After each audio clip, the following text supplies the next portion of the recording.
Are we on? Can you guys hear me? Can you? Right, let's just say you can. So I've just watched a clip on another YouTube channel. I've mentioned this guy a couple of times in other videos. He seems to be on point with most of what he says around prison these days. He seems to be the go-to guy on prison life, etc. You know what I mean? So I watch a lot of his stuff. Biff, on your mate. I watch a lot of your stuff. You know, maybe one day I'll get a good camera too and do something similar. But for now, I saw your video in regards to why Port Phillip Prison is as hectic and dangerous as you say. And you're right, mate. I don't think people realise or understand just what goes on in there, man. Like I can tell you, just straight off, here's a quick one. I was in Alex North one day. I got out of Charlotte. I had to spend one night in Alex North because there was no bed in the back units.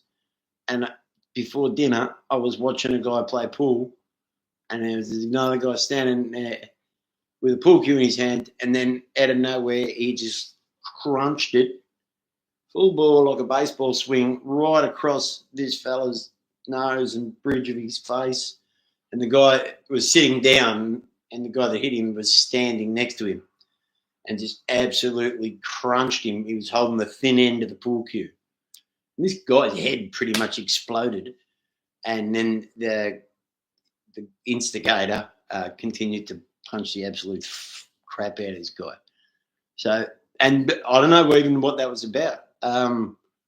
There's been, at the time that someone said, I think, me mate Chiller, if you know Chiller, he said, that's a professional bail. Now, any guys done a bit of jail, I think you know what I'm talking about, a professional bail. But, yeah, man, I agree. I was there 5 minutes, and this poor bloke had broken eye sockets, broken cheekbones, fractured jaw. He did manage to get a couple of hundred large payout from Port Phillip. But, yeah, last time I saw him, he was back in Russell Street days, and that money was well and truly gone, and his face looked worse than it did, before it got smashed, that's for sure. So, it's a dangerous place. I don't go to jail these days, and I haven't been to jail in 20 years. So I only know what I hear from people that I trust, people that I know don't talk shit. And generally I can tell when guys are making these videos and telling their stories. Just through my experience, people I know, and the way that the person carries themselves, I feel like I'm a good judge. And, look, I've been watching Chaos Chronicles a bit. I don't know why. For some reason, Biff, I've been watching you. And, man, you seem to tell it like it is. And people need to know, mate. That's, what you were saying today about the screws being corrupt. I mean, you should have seen it in the yards, brother. You think Port Phillip was... I was in Port Phillip in 2000, and guys you've mentioned, Frankie, Machine Gun Charlie, those blokes could do whatever they liked. They didn't seem to have rules for those guys.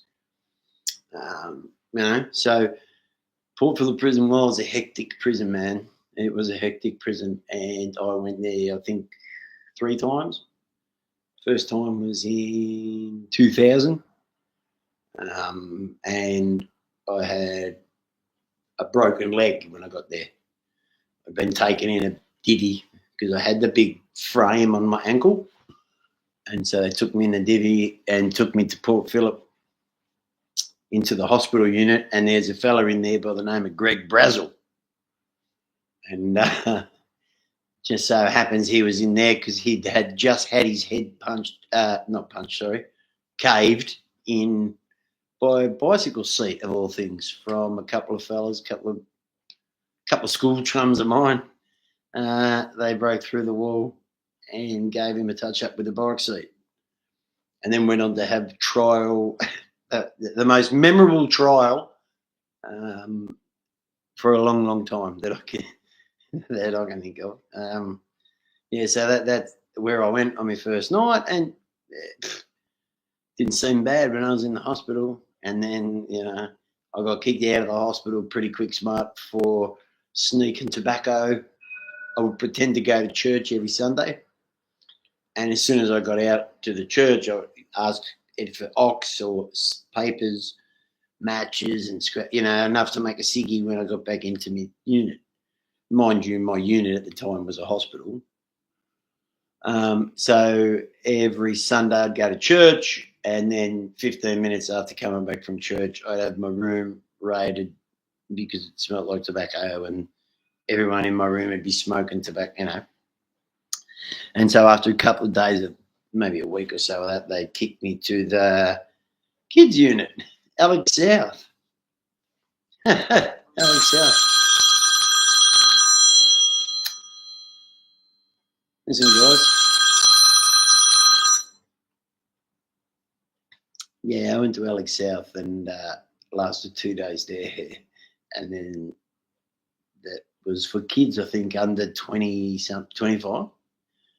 I was 27, so I lasted there a day or two. Got into a bit of an argument, still with a broken leg, but I was on crutches, and they didn't want me to go out into the main part, like to the back units or whatever, with the crutches. But they just got sick of me and sent me to Scarborough North. Took the crutches, sent me to Scarborough North, and from there, I had to fend for myself. I had to battle because I got the cripple cell. Most units have got what you call a cripple cell, disabled cell. And straight away they gave it to me. And the guys that were there, one of the guys in the unit, his dad was living in that cell, and they moved him out to move me in. So straight away I had to justify myself. But, I was lucky Chilla was there. A couple of other guys I know. And Busty, I know Bust. A couple of the old school boys that I know. If you know those names, you know those names. If you don't, well, you don't, but you missed a good person. Anyway, man, I went there, and it is hectic. It was hectic, mate. And the next thing you know, I'd been there a month or two, and there was a riot. It was on fire. My cellmate, my cell next door celly one night bangs up on my wall. He's banging. What the fuck do you want? And he said, have a look at Scarborough. It's on fire. And I looked down my window. Scarborough South, I think it was. One of North, South, whatever. The fire, like the joint just went hectic. And I'd never seen that sort of shit. I'd seen in Pentridge the Crims try to have a standoff with the screws, like a Mexican standoff.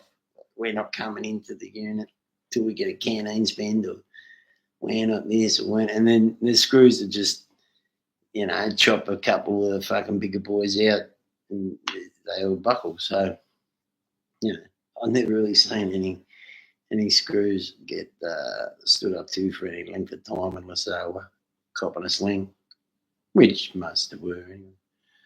So, I just wanted, I don't know why I got on tonight. I don't know what made me want to get on tonight, but just when I saw your video today about how dangerous it is in Port Phillip prison, and every day you step out of that cell, take your life in your hands.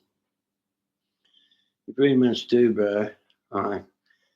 You pretty much do, man. And I know that now. I haven't been in jail in 20 years, and I know if I go there, someone will say to me, what's your CRN? What do you think, you're a bad cunt? Because you only got... there'll be some weird way for someone to find a reason to test my legitimacy, you know what I mean? And so, I'm glad that sort of shit I don't miss at all.